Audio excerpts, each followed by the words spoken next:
Tonight in the NBA, James Harden and the Rockets looking to close out the series in Game 5 against the Jazz.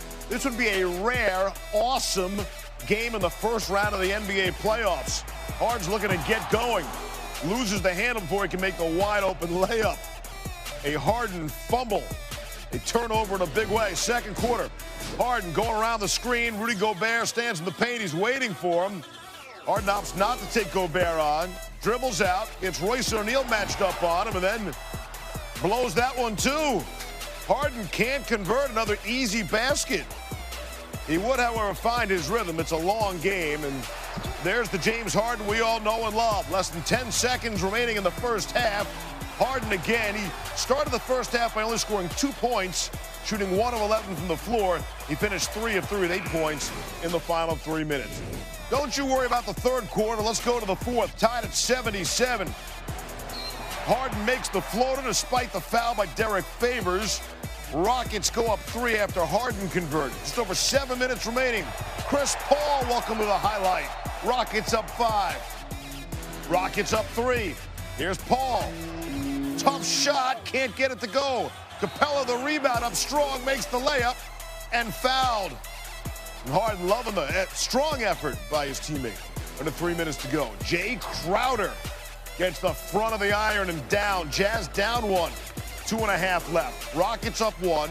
Shot clock winding down. Rubio standing behind Harden to defend the step back, and Harden makes him pay. I'll take the easy floater if you won't let me step back. Rockets up 3. Less than 2 minutes remaining in the fourth. Rubio into the act on offense in the lane. Gets his floater to go. Jazz down 1. 90 ticks left. Rubio wide open for 3 in transition.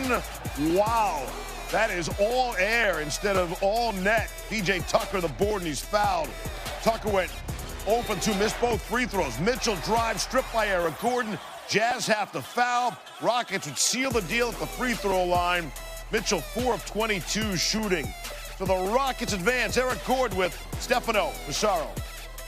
Next round should be fun, East and West. And I like the motivation. It's interesting what happens. The 5th game of a series, he was concerned about them getting 100 points on them, and they made sure that didn't happen. Second straight year, the Rockets took the Jazz out of the postseason. Only the 4th time they defeated a team in back-to-back postseasons. The last time it happened back in '94 and '95 when they beat the Suns and Jazz in back-to-back years. Fucci with a very special guest. Before we look ahead, let's look back real quickly, Tim. The Jazz did something very unique in how they decided to guard James Harden, almost trying to bracket him. For people who didn't watch the game, give us an idea what they were trying to do and what you thought of that maneuver. Yeah, I thought, first of all, I think it's been really hyped now that this is the new way to play James Harden. And for me personally, I don't think it's that effective. I don't care about shooting percentages with James Harden. If you give a great player that much space by playing literally behind him, and he's got 10, 12, 15 feet of open space, and you're an MVP caliber player, is going to gut you. And looking ahead to whoever does get James Harden in the next round, we think it's going to be Golden State. Yep. There are some things that Utah did tonight that I want to just demonstrate that you just can't do against him. And the first is this. There is absolutely no reason to be this far extended against James Harden in the backcourt. He's too good a player. He's not affected by pressure on the ball. And all you're going to do is now put yourself in a position that when this screen takes place, you are now basically in James Harden's rearview mirror, and they're going to be playing 5-on-4 basketball. Puts way too much pressure on the big guy that's going to also be your rim protector when you come this far out on the floor, because it drags the screen that far out on the floor. And you'll see what I mean right here. So there's the screen. So for all intents and purposes, Ricky Rubio's out of the play. And now what you did, you forced your shot blocker this far out on the floor, whether it's Favors or Gobert, and there is just no way he's going to be able to keep him from getting to the corner, getting his body into you and finishing. So the first thing is pick him up in that 30 to 35-foot range at most. Next thing you can't do against James Harden. On the dribble penetration, this isn't bad, right? You got the funnel to the help.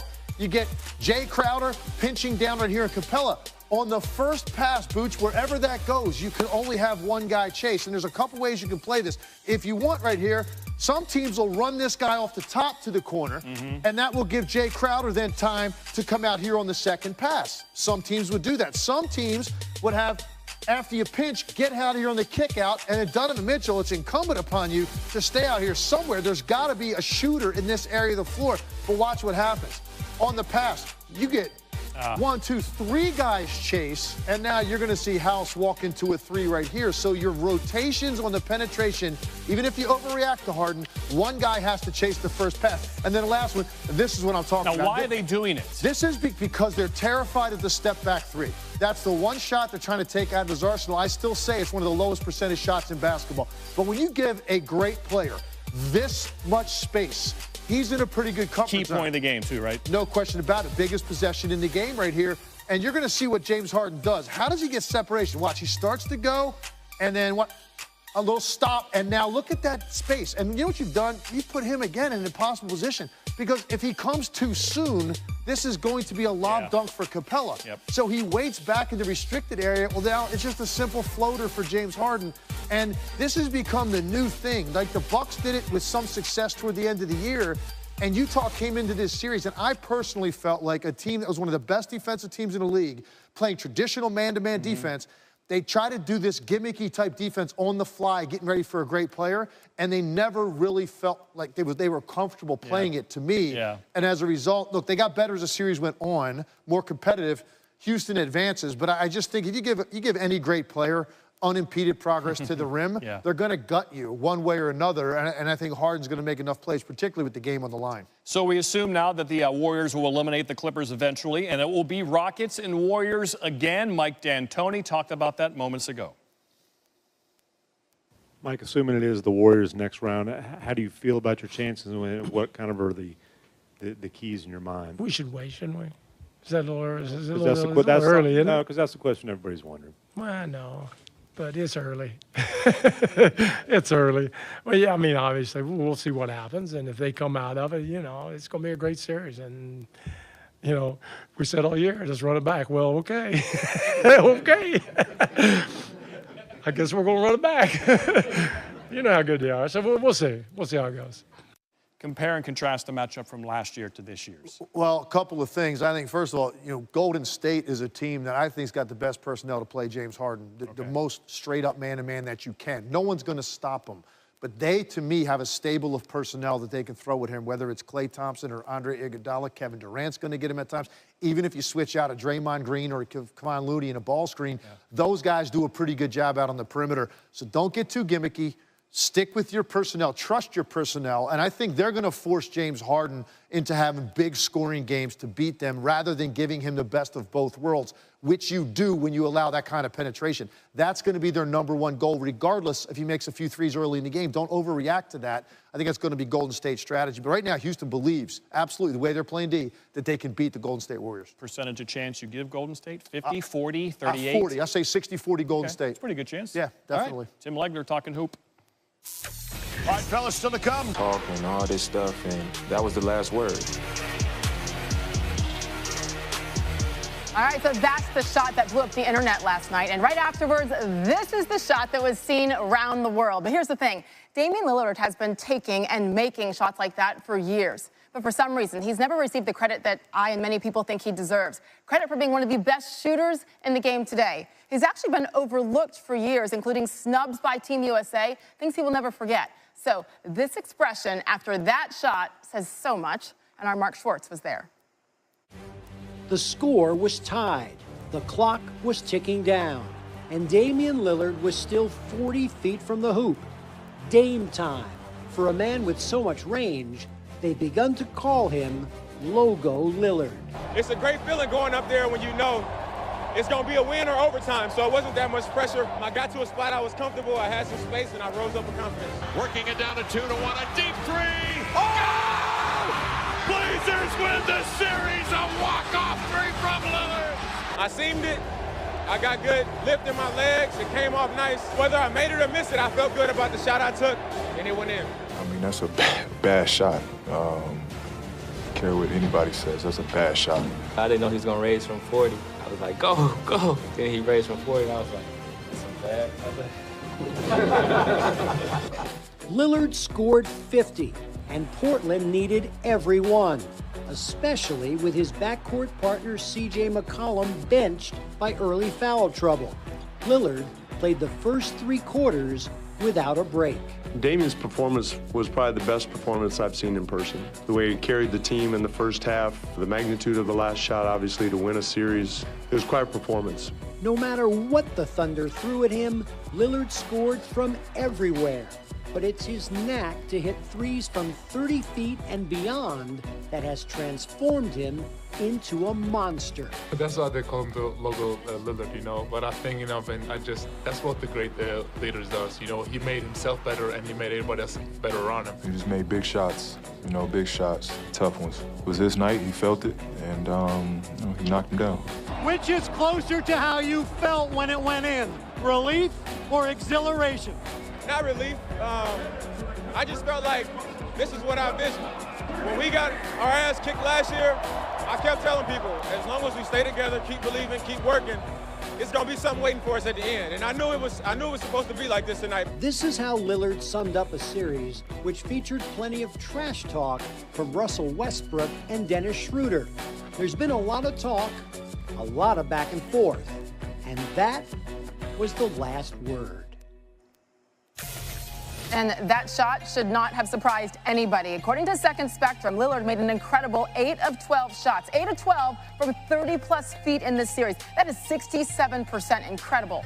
So those 8 makes are more than the rest of the NBA combined this postseason. All other players are making just 16% of their so-called logo shots. Damian Lillard, Dame Dollar getting it done. Tim Legler here to take us through that unforgettable play. And the funny thing is, Paul George repeatedly post-game last night said it was a bad shot, which it is for some players. But when this guy is proving that he can do it, I don't know that it's a bad shot. What could the Thunder have done differently? Well, first, I wouldn't call it a bad shot because of what he's proven from that range. Yeah. It's the shot you want him to take, and you're going to have to live with it, like Paul George said. But I wouldn't call it a bad shot because he got his right hand free, and he's got unlimited range. So that's why, for me, that's a good shot in that moment.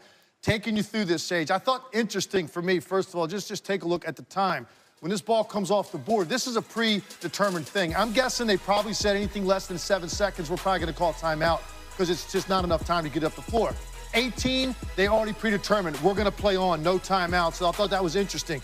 The Terry Stotts, tremendous amount of trust in Damian Lillard. Now, as he comes up, takes a glance at the clock right there, glances at it again, looks at the sideline one more time, making sure Terry Stotts doesn't want a timeout.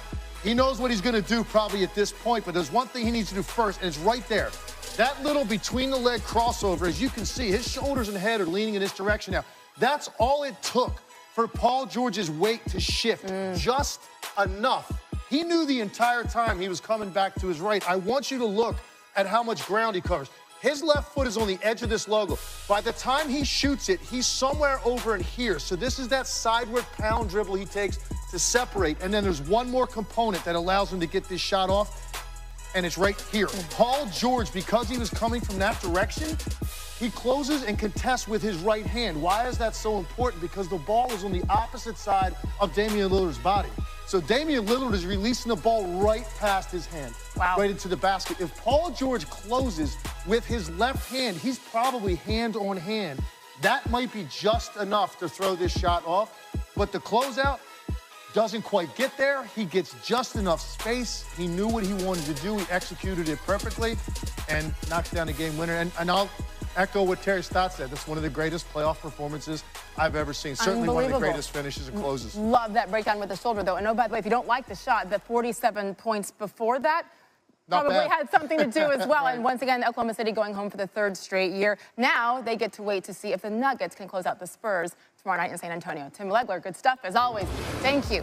Speaking of the Spurs and Nuggets, that's what we got to wait on there. In the East, both conference semifinals matchups are set. Bucks heavily favored against the Celtics, while the Raptors, they're favored over the Sixers. So which series interests you the most? I'm not talking to Kevin Nagandi. I'm talking to Wilbon and Kornheiser. Guys, take it away. All right, Wilbon, this one is for you. Which upcoming series is more intriguing to you personally?